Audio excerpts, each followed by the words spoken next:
Before this, we learned expression du temps, expression of time. Now, we are going to learn expression de la cause, the expression of cause. So, when we want to explain the cause of something, why it happened, we use the word because. In French, the word for because is parce que. And you can also write it as a cause de plus whatever is your cause. A cause de means because of plus norm is the reason. So, I have shown you an example here. Here there is a question.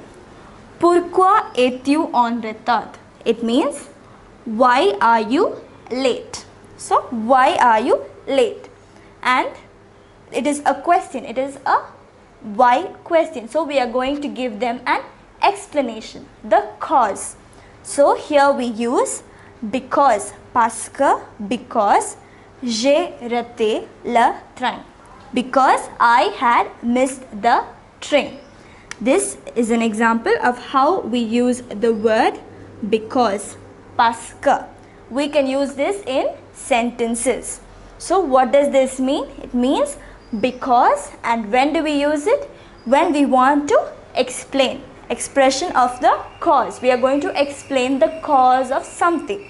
That time we use the word parce que.